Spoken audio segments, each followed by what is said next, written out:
Is Thailand worth visiting in 2026? Should you spend your money coming here, or should you spend your money going somewhere else? Why don't you just come with me a day in the life and let me explain to you some of the pros and cons of coming here and why I think Thailand is still a great place to visit for everybody.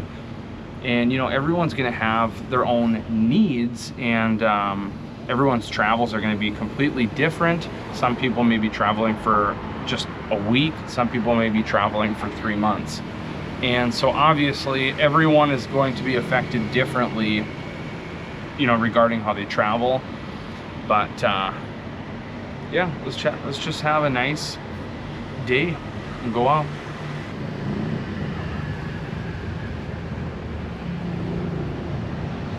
Usually I come out here every morning and just sit here and have breakfast.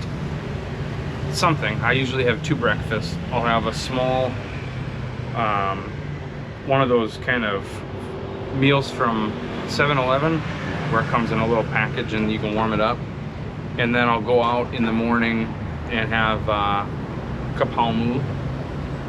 So for my second breakfast, 2 small breakfasts instead of one bigger one.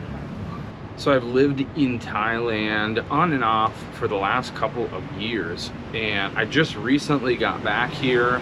I went back to the United States to start a new business, and I'm still working on the growth of that business to get it to a point where it's working when I'm gone, right? I don't have to be there constantly to manage it and accumulate inventory and do all this stuff. I'd like to get to a point where I'm essentially making money off of that business without actually having to be there. And in the meantime, I'm living off other additional sources of passive income, and I don't have to work over here. So, you know, I'm not too familiar. I know the process of getting a work visa, and I know kind of the process of getting like a remote working visa and stuff like that. But since I don't have to do it, I don't go that path. So I'm not going to go through the extra work if you don't have to do it. But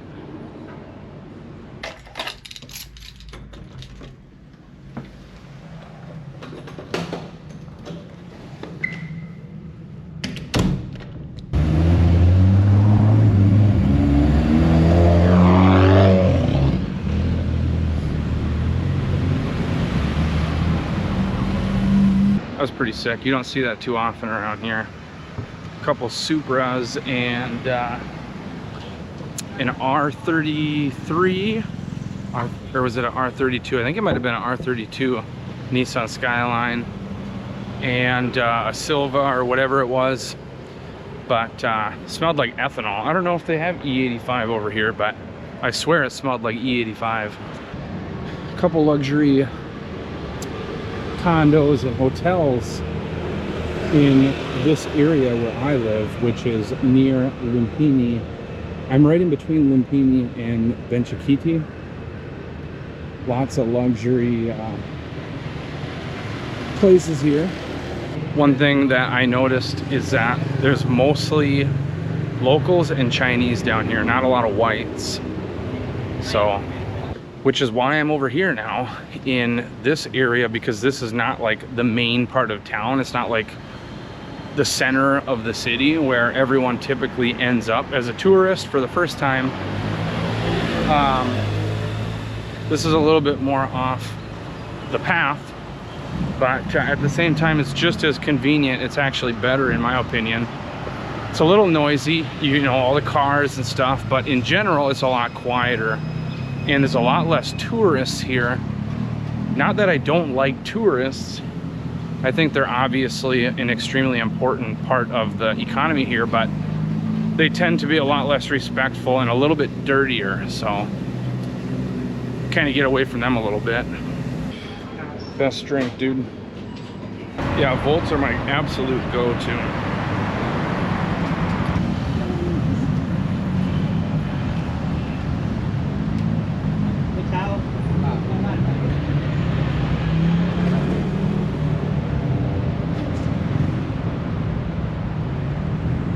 We're just going to take a little walk around Lumphini Park here. I actually happen to live just right outside of the park, So let's just walk around and see what's going on here in October. I don't even remember the day, but doing reno on the Chinese clock tower.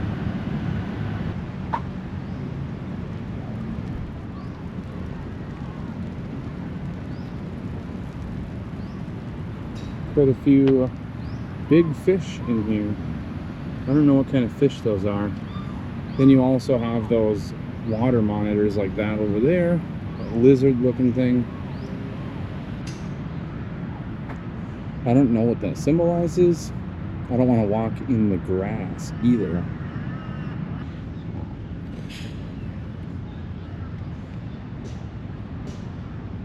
Some more renovations here. They're doing a lot of work in this part.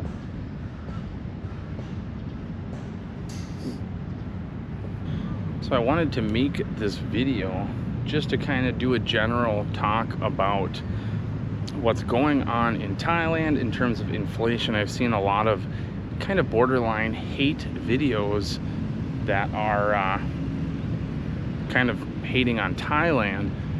And I think that these people are wannabe news creators or wannabe something, because they're leaving out 95% of the truth and they're only throwing 5% out on the table, and they're kind of discouraging people from coming to Thailand. Most of those people probably spent a week here and they think that they know the system and they know the country. So I've been here now on and off for the last 2 years, taking time to run, and now I started a new business this year, and so it's still in the development process. I'm trying to build up some partnerships with larger companies to basically hand me inventory so I don't have to constantly work on my own time to accumulate. But it's been a really successful deal so far. But I spend the vast majority of my time here, as well as some time in Laos. And just a lot of the things that people say about Thailand are not true. So let's go over some of those things right now. The first one that I want to address is like the cost of, most of this is going to kind of revolve around the cost of living, but as well as, you know, discrimination accusations from people on YouTube. What's going on over there? So anyways, the first is your house. Like, where are you going to stay? Probably not in a house. I would assume there is some houses available out there for rent, but I would say 90% of people or more that come to Thailand end up in some sort of condominium or hotel, apartment. And there has been a lot of talk about how the price of these places has been on the incline significantly, like just completely outpacing inflation. And it's half true and it's half not true. So it depends on where you're looking at staying. So a lot of the major inflation, like unrealistic 300% inflation in 2 years sort of stuff, is going to be in the tourist hotspots. That's where the most concentration of this sort of stuff is going to be, and they do it because they can do it. That's why it's done. These people realize that they can either cater to locals and foreigners and have twice the amount of people in and out, or they can cater specifically to foreigners who are still probably going to pay the higher prices because of the location, and then they can have less people in and out. And so it's just less maintenance, less work. Obviously that's dependent on the person and how they treat the property, whatever it may be. But a lot of these businesses, whether it's properties or gyms or whatever, have realized that they can specifically cater to the tourist or foreigner category and just get more money out of the deal while having less foot traffic. And that's what's going on in these tourist locations.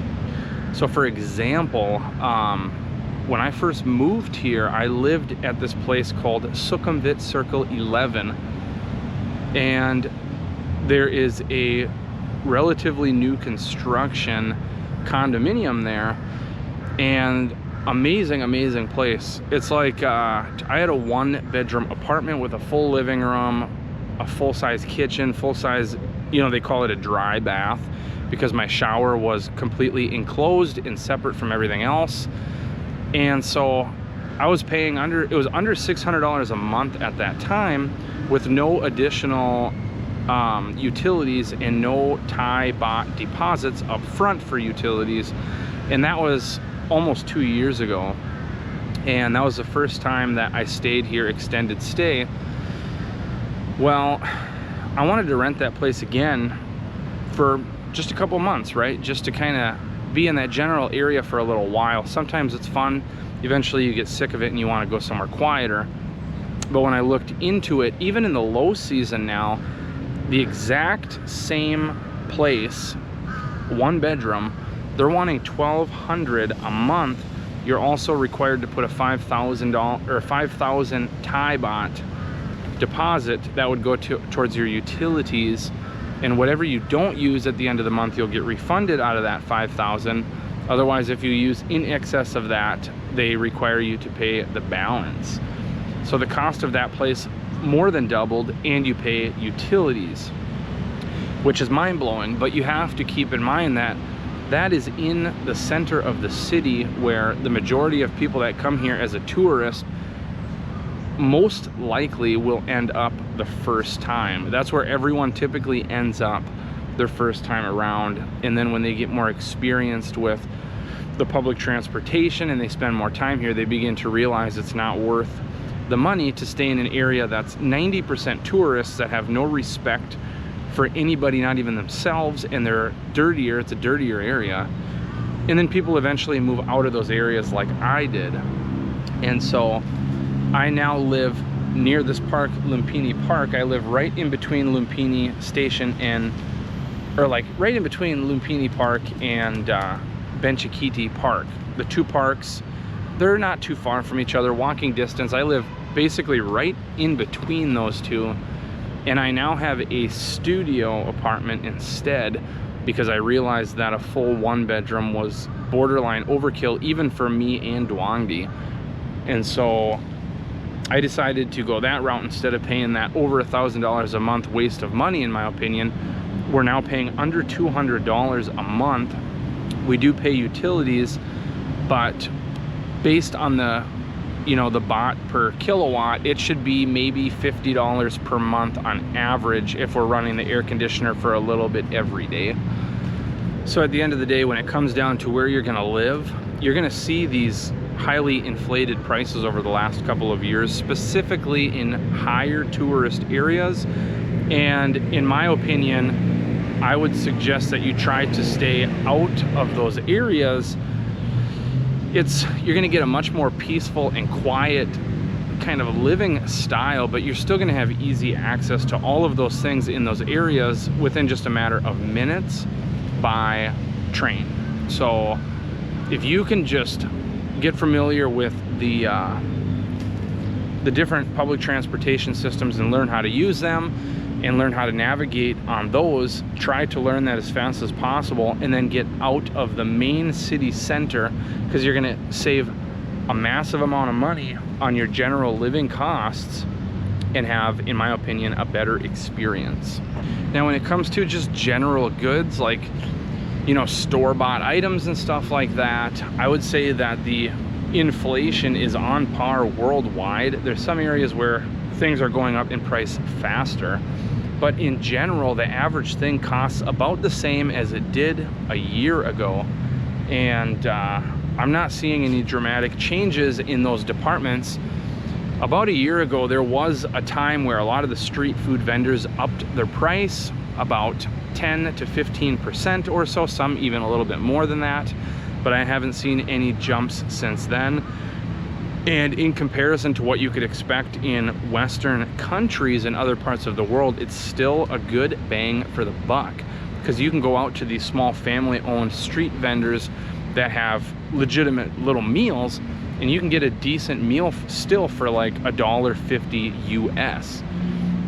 So I mean, to complain about that is mind-blowing, because yeah, I mean, the prices have gone up a little bit over the last couple of years, but you're not going to go out and get a meal in America or Canada or somewhere like that for $1.50 and not be expected to tip on top of that. So I always tip, but they don't expect it here. And in some categories of life, some Thai people actually complain about foreigners tipping, because apparently it makes the people that work in those industries want to cater towards the tourists because they're expecting a tip. Now, one thing I've noticed a lot of people talk about, and I know that it's true, is that there is multiple menus at some of the tourist sort of restaurants, the places that are in popular areas. And this is in multiple different parts of Thailand, not just Bangkok, but they will have multiple menus. They'll have a Thai menu, and they'll have potentially English menu, maybe even a Chinese menu, and they'll always have inflated prices on the foreign language menus. And some people think that it's discrimination or racist in a way. And in my opinion, it is kind of an unfair practice to an extent, but even with the inflated prices, in most situations, it's still a very fair price for the service that you are getting in comparison to wherever it is that you came from. But I'm not saying that I agree with this practice. I do still think that it's unfair. I don't see why anyone else should pay more for a meal just because they speak a different language or potentially were born and raised in another country, because most places in Western, like if you go to Canada or America, they're gonna have one menu. They're not gonna target you because you came from China, Japan, or Thailand or something like that. But there's many other countries in this area that border Thailand and are just on this side of the world that practice this, and they'll have different language menus, different prices. So it's not just Thailand in general, it's just kind of, it's practiced worldwide. Just different countries do it, different countries don't do it. So yeah, it's something that is going on here, and you know, you can look at it as kind of a discrimination in a way, or racism in a way. It's not, I just don't think it's racism. I think it's just kind of people trying to do what they can to potentially pocket a few more bucks to live a slightly higher quality life. A lot of these people that are working some of these restaurants, they're not making much money, and their life is not that high of quality. And so they're trying to come up with ways to improve their quality of life while still maintaining reasonable prices in comparison to where you're coming from. You need to keep that in mind, obviously. So just be aware of that. The one of the best ways to avoid this, I would say, is probably just try to find certain places that are not necessarily targeting tourists. So like for me, I found all of my favorite places to get meals, and I typically regular these places on a daily basis when I'm not traveling. But if I am traveling around, I always try to find the hole in the wall style places that are not in your bold and in your face and trying to get you in the door at all costs. Those are the places that usually aren't going to be, you know, participating in that sort of practice. So the price differences are not only practiced in restaurants and places where you eat, they're also practiced in other categories, specifically more so in the tourism categories. If you go to places like the Sanctuary of Truth down in the Pattaya area, or if you go to the ancient city here in Bangkok, you're going to notice that they have a different price for tourists or non-locals.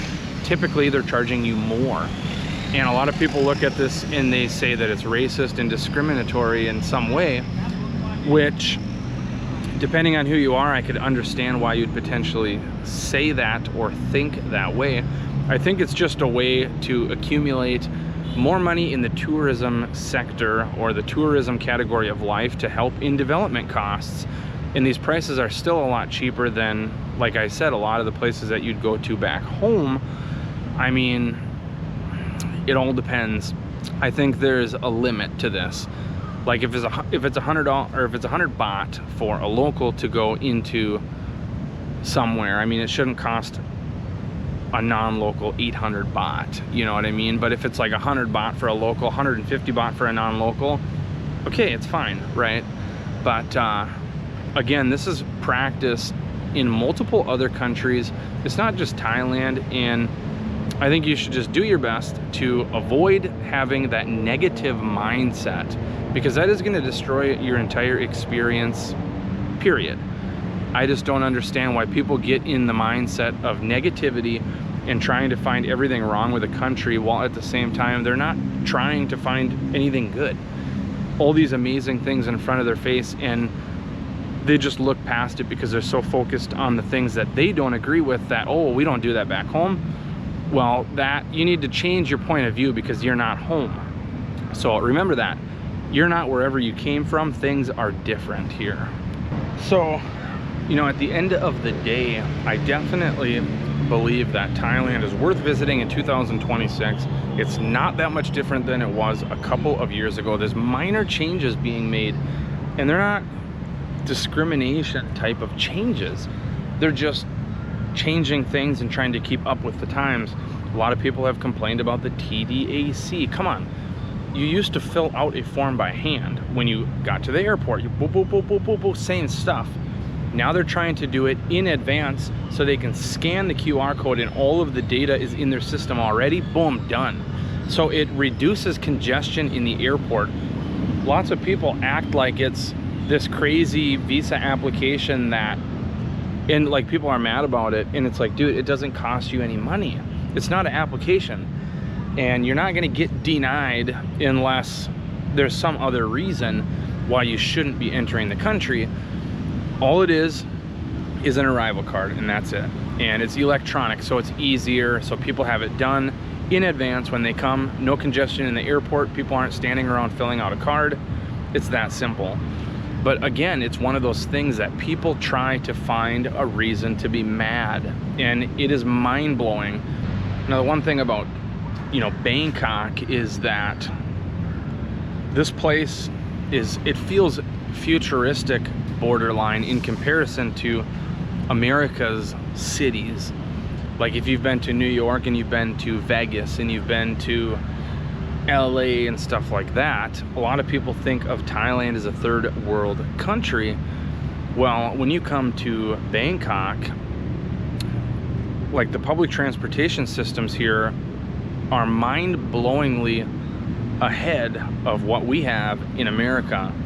New York is the only place that I'm aware of that I've been where they have a subway and some sort of train system. Maybe there's, besides Vegas, the one that goes up and down the strip does not. No way am I gonna even compare that to what is in Bangkok here. But I mean, just the public transportation systems are like on a whole nother level in comparison to what we have in America.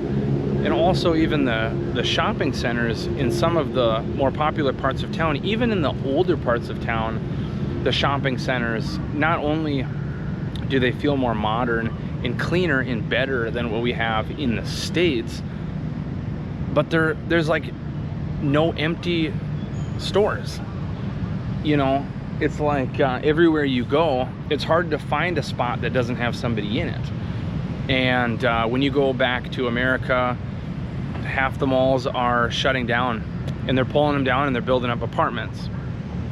So I mean, just, I don't know, Bangkok is, and just Thailand also, is, there's so much to offer here, and it doesn't feel at all like a third world country. I think personally it feels ahead of what I've lived in and what I've experienced living in the United States for over 30 years. And so coming here feels like I'm traveling to what I wish America would be someday. And if that doesn't say anything to you, I don't know what to tell you. Obviously, there's still areas that are behind, but it might maybe raining. But let's go walk around for a little bit and see what's going on around the park here. There's kind of this oversized blob looking dancing human or something. Apparently that's supposed to symbolize the average Western female. Something like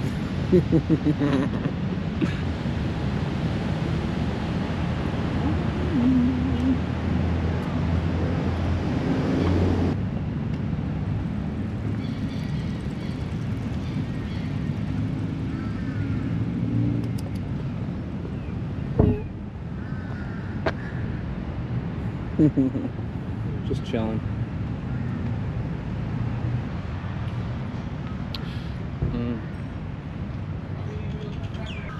Kind of a cool tree there.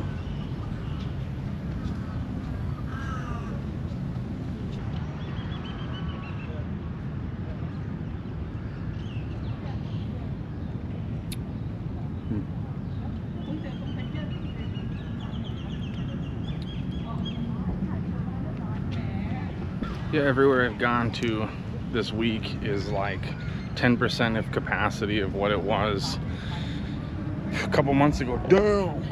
That's a big dude.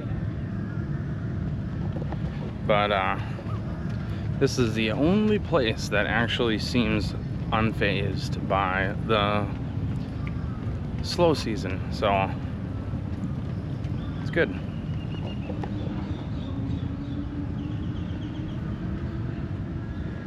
Dude, this is pretty sick for like the kid bikes. They got like a freaking pump track, dude. Yeah, I wonder if there's like a skate park here. I don't know. I've never really came to this part of the park. I don't even remember where I was last time. I think I was like way over there.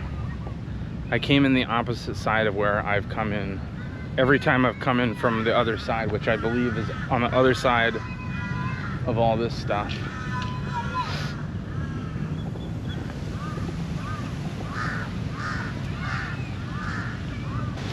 Yeah, that's a big pump track, dude. That's sick. Super cool. Dude, this looks pretty muddy. No, it's okay. Yeah, they got a really nice court there. Look at that. That looks pretty new, dude. And then this park, again, it all looks super new. Nothing is like, looks like it's been exposed to the sun for long, so it's probably within the last couple years.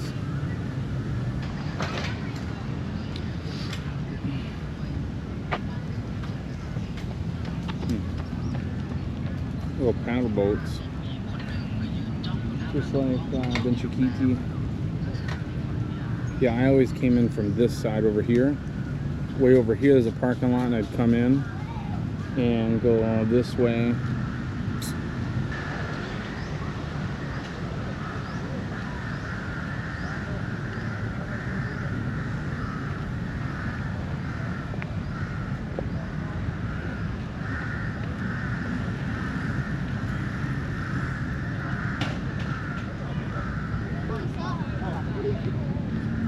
Yeah.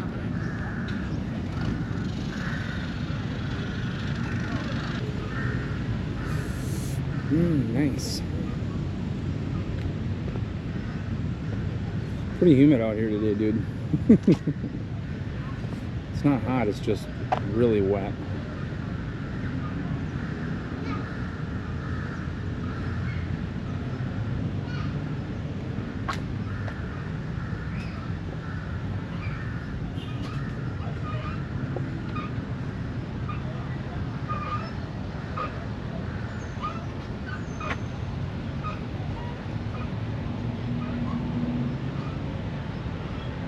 So you can tell by walking around the park that certain places are pretty much up to par with, like they're super clean. It makes me think of a park in Japan.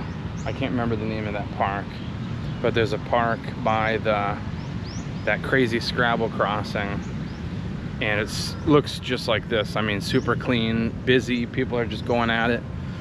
And then you go on the other side and it's pretty much ripped up because I think they're just redoing it in sections. So that probably explains why there's so much construction going on and why it looks like that. But Nice weather though. No rain. Prime burger.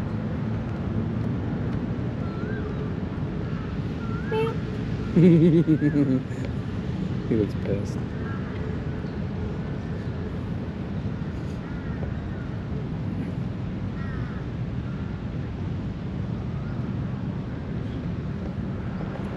Yeah, this side of the park looks phenomenal.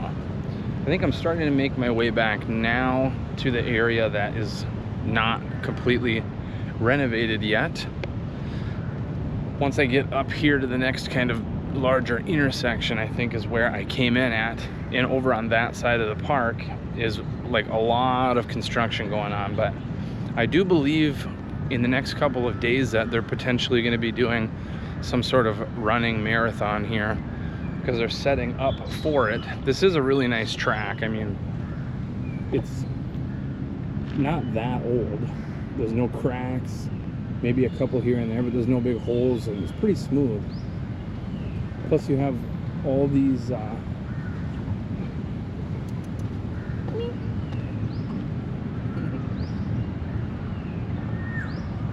everyone's trying to play with the cats. It's kind of funny. The cats are like, dude, I don't need you or no one.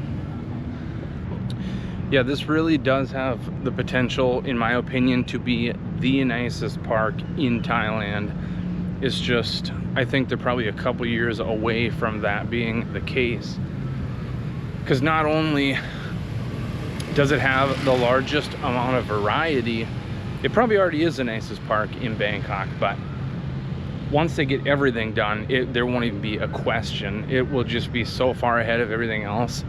But there's so much square footage or square kilometers here of area with such a huge variety of stuff for every age. It's an awesome, awesome park. Awesome day to spend your mornings. I'll probably start coming here every morning. I won't film it, but I'll come out, do a jog, and probably get in a little workout at that park, that little gym there. Why go to the gym and pay 2,000 baht a month? So, since I live right here anyways.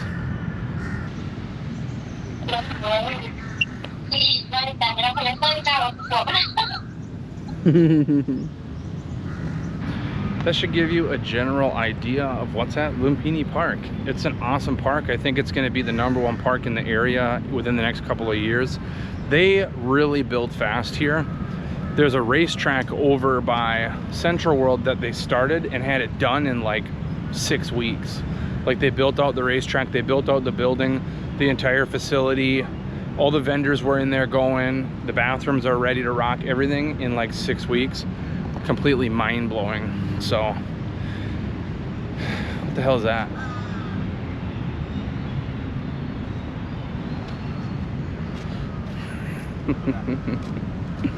To get back to what I was saying,